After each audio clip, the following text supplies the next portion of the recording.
نعیم بن مسعود رات کے وقت پہاڑیوں میں چلے جا رہے تھے۔ ان کی منزل قریش کی خیمہ گاہ تھی جو کئی میل دور تک تھی۔ سیدھا رستہ چھوٹا تھا لیکن راستے میں خندق تھی۔ وہ بڑی دور کا چکر کاٹ کر جا رہے تھے۔ وہ گزشتہ رات سے مسلسل چل رہے تھے، مگر چھپ چھپ کر چلنے اور عام سفر میں بہت فرق ہوتا ہے۔ نعیم رضی اللہ عنہ جب ابو سفیان کے پاس پہنچے تو ایک اور رات شروع ہو چکی تھی۔ اس وقت ان کی ہڈیاں بھی دکھ رہی تھی اور ان کی زبان سوکھ گئی تھی۔ ایک ہی بار بے تحاشا پانی پی کر وہ بولنے کے قابل ہوئے۔ ابو سفیان نعیم کی دانش مندی اور تدبر سے متاثر تھا۔ تمہاری حالت بتا رہی ہے کہ تم اپنے لشکر میں سے نہیں آئے۔ ابو سفیان نے نعیم رضی اللہ عنہ سے پوچھا، کہاں سے آ رہے ہو؟ بہت دور سے، نعیم بن مسعود نے جواب دیا، جاسوسی کی ایک مہم سے آ رہا ہوں۔ تم لوگ بنو قریظہ کے ساتھ معاہدہ کر آئے ہو، یا تم بھول گئے ہو کہ یہودیوں کو ہمارے ساتھ جو دلچسپی ہے وہ صرف اس لیے ہے کہ وہ اسلام کو ہمارے ہاتھوں یہیں پر ختم کرا دینا چاہتے ہیں۔ میں بنو قریظہ کے دو دوستوں سے مل آیا ہوں، اور مجھے مدینہ کا بھی ایک پرانا دوست مل گیا تھا۔ مجھے پتہ چلا ہے کہ کعب بن اسد نے محمد صلی اللہ علیہ وسلم کا ساتھ نہیں چھوڑا، بلکہ کعب نے مسلمانوں کو خوش کرنے کا ایک نیا طریقہ سوچا ہے۔ تم نے اسے کہا کہ وہ مدینہ میں مسلمانوں پر حملہ کرے۔ وہ اب تم سے قریش کے سرکردہ خاندانوں کے چند افراد یرغمال میں ضمانت کے طور پر رکھنے کے لیے مانگے گا، مگر انہیں وہ مسلمانوں کے حوالے کر دے گا اور مسلمان ان افراد کو قتل کر دیں گے۔ پھر یہودی مسلمانوں کے ساتھ مل جائیں گے اور دونوں ہم پر حملہ کر دیں گے۔ میں تمہیں خبردار کرنے آیا ہوں کہ یہودیوں کو یرغمال میں اپنا ایک بھی آدمی نہ دینا۔ خدا کی قسم نعیم، ابو سفیان نے کہا، اگر تمہاری یہ بات سچ نکلی تو میں بنو قریظہ کی بستیاں اجاڑ دوں گا۔ کعب بن اسد کی لاشوں کو میں اپنے گھوڑے کے پیچھے باندھ کر گھسیٹتا ہوا مکہ لے جاؤں گا۔ اس نے کیا سوچ کر ہمیں دھوکہ دینے کی کوشش کی؟ اس کی سوچ پر آپ نے شراب اور حسین لڑکیوں کا طلسم طاری کر دیا ہے۔ نعیم بن مسعود نے کہا، کیا شراب اور عورت کسی کے دل میں خلوص اور دیانتداری رہنے دیتی ہے؟ اسے شراب اور عورت کس نے دی؟ ابو سفیان نے کہا، کیا بدبخت کعب اتنی سی بات نہیں سمجھ سکا کہ میں نے اس کے ساتھ جو معاہدہ کیا ہے اس میں اس کی قوم اور اس کے مذہب کا تحفظ ہے۔ اگر محمد کا مذہب اسی طرح پھیلتا چلا گیا تو یہودیت ختم ہو جائے گی۔ تم یہودیوں کو ابھی تک نہیں سمجھ سکے۔ نعیم رضی اللہ عنہ نے کہا، وہ اپنے دشمن پر بھی ظاہر نہیں ہونے دیتے کہ وہ اس کے دشمن ہیں۔ حی بن اخطب بھی یہودی ہے۔ اس نے تمہاری طرف سے کعب کو شراب کا نصف مٹکا اور دو نہایت حسین لڑکیاں دی ہیں۔ میں جب کعب سے ملا تو وہ شراب میں بدمست تھا اور وہ دونوں لڑکیاں نیم برہنہ حالت میں اس کے پاس تھیں۔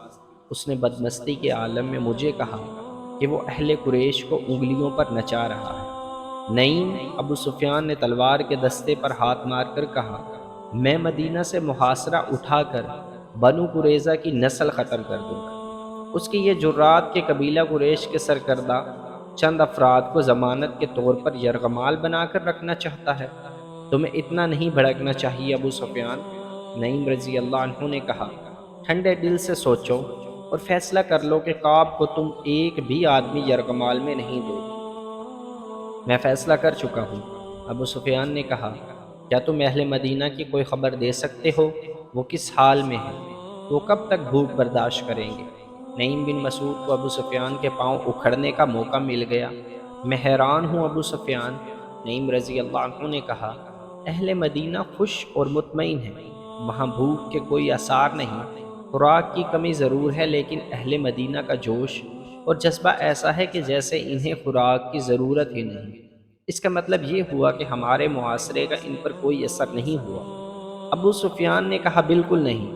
نعیم بن مسعود نے کہا، ان پر محاصرے کا یہ اثر ہے کہ وہ جوش و خروش سے پھٹے جا رہے ہیں۔ ہمارے یہودی جاسوس ہمیں بتا رہے ہیں کہ مدینہ میں خوراک تقریباً ختم ہو چکی ہے۔ ابو سفیان نے ذرا پریشان ہو کر کہا، وہ جھوٹ بولتے ہیں۔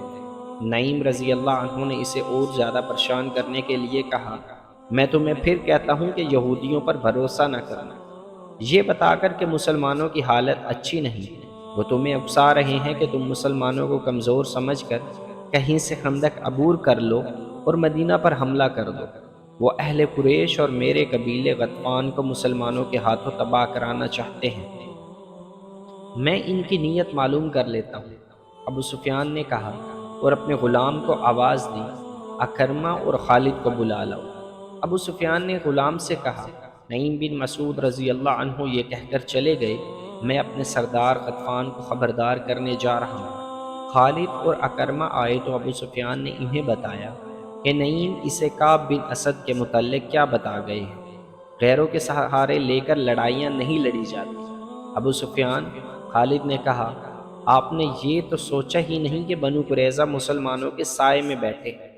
وہ زمین کے نیچے سے مسلمانوں پر وار کر سکتے ہیں، لیکن وہ ہیں تو مسلمانوں کے رحم و کرم پر۔ اگر آپ لڑنے آئے ہیں تو جنگوں جوؤں کی طرح لڑیں۔ کیا یہ صحیح نہیں ہوگا کہ تم دونوں میں سے کوئی کعب بن اسد کے پاس جائے؟ ابو سفیان نے پوچھا، ہو سکتا ہے کہ اس نے نعیم سے کہا ہو کہ وہ ہم سے یرغمال مانگے گا، لیکن تم جاؤ تو وہ ایسی شرط پیش نہ کرے۔ کیا تمہیں نظر نہیں آ رہا کہ تمام کا تمام لشکر نیم فاقہ کشی کی حالت میں ہے؟ کیا یہ لشکر خندق عبور کر سکتا ہے؟ یہی ایک صورت ہے کہ کعب مدینے کے اندر مسلمانوں پر شب خون مارنے کا انتظام کرے۔ میں جاؤں گا، اکرمہ نے کہا۔ میں آپ کو یہ بھی بتا دیتا ہوں کہ کعب بن اسد نے یرغمال کی شرط پیش کی تو میں آپ سے پوچھے بغیر معاہدہ منسوخ کراؤں گا۔ کیا میں بھی اکرمہ کے ساتھ چلا جاؤں؟ خالد نے ابو سفیان سے پوچھا۔ اس کا اکیلے جانا ٹھیک نہیں۔ نہیں، ابو سفیان نے کہا، اگر خطرہ ہے تو میں 2 سالار ضائع نہیں کر سکتا۔ اکرمہ اپنی حفاظت کے لیے جتنے لشکری چاہے لے جائے۔ اکرمہ اس وقت روانہ ہو گیا۔ اس کے ساتھ 4 لشکری تھے۔ اسے بڑی دور کا چکر کاٹ کر بنو قریظہ تک پہنچنا تھا۔ وہ جمعے کی رات اور تاریخ 14 مارچ 627 عیسوی تھی جب اکرمہ خندق سے دور چلتا شیخین کے سلسلہ قوم میں داخل ہوا اور کعب بن اسد کے گھر پہنچا۔ کعب کو معلوم تھا کہ اکرمہ کیوں آیا ہے۔ آؤ اکرمہ، کعب بن اسد نے کہا، میں جانتا ہوں کہ تم کیوں آئے ہو۔ تمہارے آنے کی ضرورت نہیں تھی، میں نے 10 دن کی مہلت مانگی تھی۔ کعب بن اسد نے اپنے غلام کو آواز دی۔ غلام آیا تو اس نے غلام سے شراب اور پیالے لانے کو کہا۔ پہلے میری بات سن لو کعب، اکرمہ نے 2 ٹوک لہجے میں کہا، میں شراب پینے نہیں آیا، مجھے بہت جلدی واپس جانا ہے۔ ہم معاشرے کو اور زیادہ طویل نہیں کر سکتے۔ ہم کل مدینے پر حملہ کر رہے ہیں۔ تمہارے ساتھ ہمارا جو معاہدہ ہوا ہے اس کے مطابق تم مدینہ میں ان جگہوں پر جو ہم نے تمہیں بتائی ہے کل سے حملے شروع کر دو۔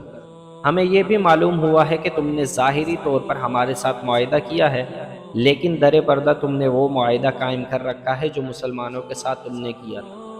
اتنے میں ایک نہایت ہی حسین لڑکی شراب کی سراہی اور پیالے اٹھائے کمرے میں داخل ہوئی۔ وہ اکرمہ کو دیکھ کر مسکرائی۔ اکرمہ نے اسے دیکھا تو اس کے چہرے پر سنجیدگی کا تاثر اور زیادہ ہو گیا۔ کعب، اکرمہ نے کہا، تم نے اپنا مذہب اور اپنی زبان ان چیزوں کے عوض بیچ ڈالی ہے جنہوں نے کبھی کسی کا ساتھ نہیں دیا۔ کعب بن اسد نے لڑکی کو اشارہ کیا تو وہ چلی گئی۔ میرے عزیز اکرمہ، کعب نے کہا، میں تمہارے چہرے پر رعونیت کے آثار دیکھ رہا ہوں۔ صاف پتہ چلتا ہے کہ تم مجھے اپنا غلام سمجھ کر حکم دینے آئے ہو۔ میں نے مسلمانوں کے ساتھ جو معاہدہ کیا تھا وہ بنو قریظہ کے تحفظ اور سلامتی کے لیے کیا تھا، اور میں نے جو معاہدہ تمہارے ساتھ کیا ہے وہ تمہاری فتح اور مسلمانوں کی شکست کی خاطر ہے۔ مسلمانوں کو ختم کرنا میرے مذہب کا حکم ہے۔ تمہارے ساتھ معاہدہ نبھانا اس سلسلے کی ایک کوشش ہے۔ اپنا مذہبی فریضہ ادا کرنے کے لیے میں تمہیں استعمال کروں گا۔ حی بن اخطب سے میں نے کہہ دیا تھا کہ اہل قریش اور اہل غطفان مجھے بنو قریظہ کی سلامتی کی ضمانت دے، تاکہ ایسا نہ ہو کہ تم لوگ ناکام ہو جاؤ اور مسلمان ہم سے ظالمانہ انتقام لیں۔ نعیم بن مسعود نے جو چنگاری ان لوگوں کے درمیان پھونک دی تھی وہ اکرمہ کے سینے میں سلگ رہی تھی۔ نعیم نے اکرمہ کے ذہن میں ابو سفیان کی معرفت پہلے ہی ڈال دیا تھا کہ کعب افراد کی صورت میں ضمانت مانگے گا۔ کعب کی زبان سے ضمانت کا لفظ سنتے ہی اکرمہ بھڑک اٹھا۔ کیا تمہیں ہم پر اعتماد نہیں؟ اکرمہ نے غصیلی آواز میں کہا، کیا تم یہ سمجھتے ہو کہ ہم شاید بھول گئے ہیں کہ محمد صلی اللہ علیہ وسلم ہمارا اور تمہارا مشترکہ دشمن ہے؟ میں یہ نہیں کہتا جو تم کہہ رہے ہو، کعب بن اسد نے کہا، لیکن میں یہ ضرور کہوں گا کہ اپنے مشترکہ دشمن کو جتنا میں جانتا ہوں اتنا تم نہیں جانتے۔ میں اعتراف کرتا ہوں کہ جو عقل خدا نے محمد صلی اللہ علیہ وسلم کو دی ہے وہ ہم میں سے کسی کو نہیں دی۔ میں اس کی ضمانت چاہتا ہوں۔ کہو تمہیں کیسی ضمانت چاہیے؟ اکرمہ نے پوچھا۔ قبیلہ قریش کے چند ایک سرکردہ افراد ہمارے پاس بھیج دو، کعب بن اسد نے کہا۔ میں کوئی نئی بات نہیں کہہ رہا اکرمہ، یہ ہمارا تمہارا دستور ہے، اس رواج اور شرط سے تم واقف ہو۔ میں نے ضمانت کے طور پر یرغمال میں لینے والے آدمیوں کی تعداد نہیں بتائی، یہ تعداد تم خود مقرر کر لو۔ تم جانتے ہو کہ معاہدے کی خلاف ورزی کرو گے تو تمہارے ان سرکردہ افراد کو ہم قتل کر دیں گے۔ انہیں تم قتل کرو گے؟ اکرمہ نے بھڑکی ہوئی آواز میں کہا۔ تم انہیں مسلمانوں کے حوالے کر دے گا؟ کیا کہہ رہے ہو اکرمہ؟ کعب بن اسد نے حیرت اور پریشانی کے لہجے میں پوچھا۔ کیا تم مجھے اتنا ذلیل سمجھتے ہو کہ میں تمہیں یہ دھوکہ دوں گا کہ تمہارے قبیلے کے سرداروں کو مسلمانوں کے ہاتھوں قتل کرواؤں گا؟ مجھ پر اعتبار کرو،